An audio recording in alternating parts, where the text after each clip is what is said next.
शमशान भूमि, कब्रिस्तान और दफन भूमि के लिए वैसे ही जो घर में प्राणी मित्र संगठनों की मांग की थी कि घर में जो पाले जाने वाले डॉग्स हैं, कैट्स हैं, उनके लिए एक एक्टिविटी का व्यवस्था होना चाहिए। और इस माध्यम से राज्य शासन से माननीय मुख्यमंत्री एकनाथ शिंदे साहब ने मुझे 50 करोड़ का निधि दिया था। उस निधि में से 15 करोड़ रुपए मैंने इस दफन भूमि और कब्रिस्तान और स्मशान भूमि यानी स्मृति उद्यान के लिए दिया था।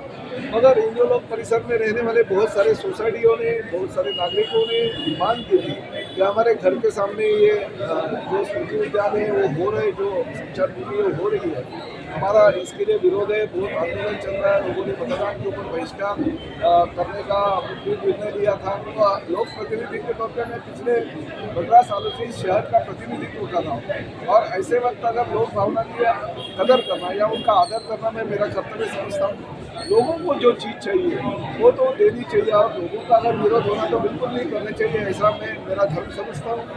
मगर साथ ही में देखिए, मीरा भाईंदर शहर में सभी जाति धर्म के लोग रहते हैं। हाँ, हिंदुओं की संख्या बहुत बड़े पैमाने पे है, मगर यहाँ पे रहने वाले जो मुसलमान हैं, लिंगायत समाज के लोग हैं, जैन धर्म गुरु जो है, उनके लिए जगह लगती है। प्राणी मित्र संगठन की मांग है, दफन भूमि है, तो इसके लिए भी जगह तो देने की जरूरत है। मगर हमने जब राज्य शासन को विनती की तो राज्य शासन ने भाईंदर वेस्ट में उत्तर परिसर में 352 नंबर का जो सर्वे नंबर है वहाँ पे भी एक जगह जो है अभी दी है।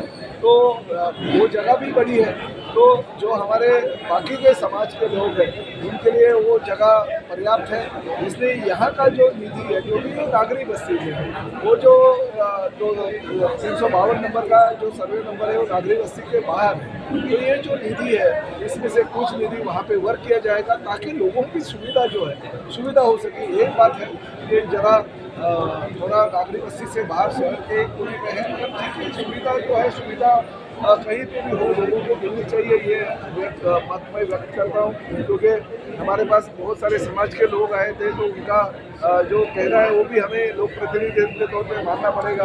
मैं हिंदू हूँ, इसका मुझे बहुत अभिमान है, मगर साथ साथ लोक प्रतिनिधि के तौर पर हर धर्म का सम्मान करना मैं मेरा कर्तव्य समझता हूँ। इसलिए मैं यही चाहता हूँ कि यहाँ पे लोगों के विरोध के कारण ये जो शमशान भूमि बन रही थी वो नहीं होगी। मगर हाँ, मीरा भाईंदर में भाईंदर वेस्ट परिसर में 352 क्रमांक का जो आरक्षण है, जो सर्वे नंबर है, वहाँ पे ये जो राशि है निधि जो है वो वितरित की जाए। सर, इसी सर्वे नंबर पर कई राजकीय नेता ने पीछे रहकर देखिए, कुछ ना कुछ करते रहते, वो तो उनकी दुकानदारी है, वो तो चलने दो। अगर मैं तो इस परिसर का विधायक हूँ, इसी लोगों ने मुझे जो है विजय घोषित किया और 1-2 हज़ार नहीं बल्कि 84,000 मार्जिन से मुझे विधायक के तौर पर अगर इन्होंने विधानसभा में भेजा है, मेरा कर्तव्य बनता है लोगों की मांग है वो मांग पूरी करना। और इनकी मांग है पिछले 1 हफ्ते से यहाँ वहाँ दर भटक, ये तो सब लोगों की कोई स्वार्थ भावना नहीं है। सब लोग समाज के लिए और आसपास के परिसर के सोसाइटी के लिए अगर मांग करें तो मेरा कर्तव्य बनता है उनकी मांग पूरी करूँ। मगर उनके कर्तव्य के साथ साथ लोक प्रतिनिधि के तौर पर बाकी सभी धर्मों का जो काम है वो करना भी मैं मेरा फर्ज समझता हूँ। सब लोगों ने यही कहा है। कुछ लोगों ने गलत तरीके से जो है वो चीज़ें फैलाने की कोशिश की, मगर बेचारे लोग जो है हमारे पास है, उन्होंने मांग की, उनका जो मांग है वो मांग आज भी पूरी कर दी। और कमिश्नर साहब यहाँ पे थे, कमिश्नर साहब को मैंने देखी थी, तो कमिश्नर साहब तुरंत राज्य शासन के पास ये प्रस्ताव भेज देंगे और राज्य शासन के पास प्रस्ताव भेजने के बाद उसे जो है प्रस्ताव रद्द करने की जो भूमिका ये सत्ताधारी पार्टी का विधायक होने के नाते मैं कर रहा हूँ और पूरे जल्दी से प्रस्ताव रद्द करेंगे। चर्चेसाठी उपस्थित सन्माननीय व्यासपीठ आणि सन्माननीय नागरिक बंधु भगिनींनो,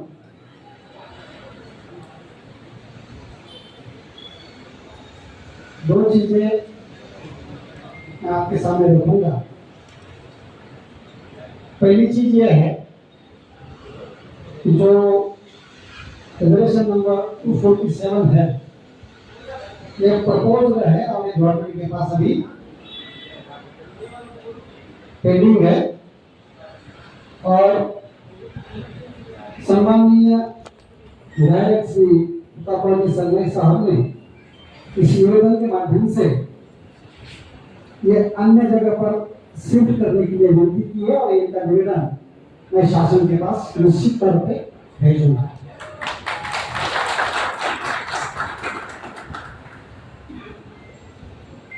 दूसरी चीज,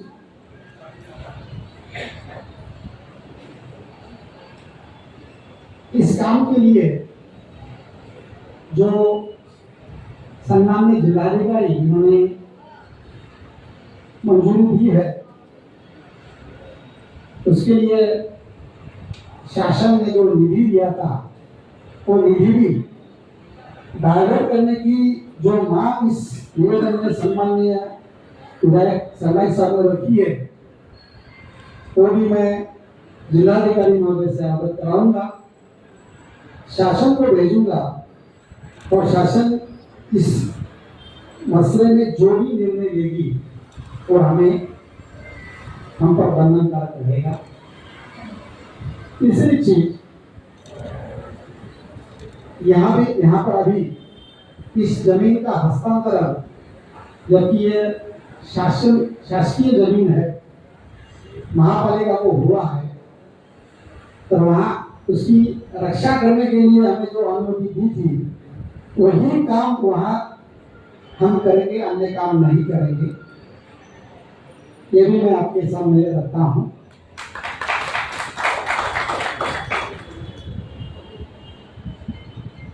इस जमीन पर जब तक कोई आरक्षण रिजर्वेशन अंतिम नहीं होता है, तब तक कोई भी डेवलपमेंटल एक्टिविटी हम ले सकते हैं।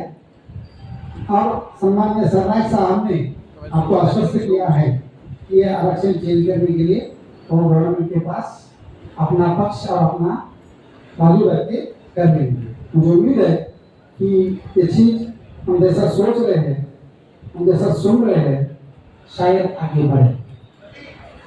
मैं इतना ही कहूँगा कि यहाँ पर अभी जिस काम के लिए निधि मंजूर हुआ था वो आरक्षण ही मंजूर नहीं हो रहा है, इसलिए जब तक ये चीज गवर्नमेंट लेवल पर फाइनल नहीं होती तब तक यहाँ पर जो भी काम शुरू किया है वो हम संस्थगित करेंगे।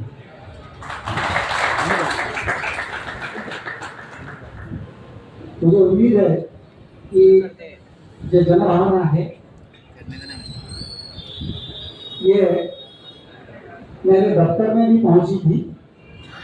जब शुक्रवार को मेरे पास करीबन 50 पदाधिकारी 23 सोसाइटियों का निवेदन लेके मेरे ऑफिस में पहुंचे थे, उन्होंने भी पूरे निवेदन मेरे पास दिए थे।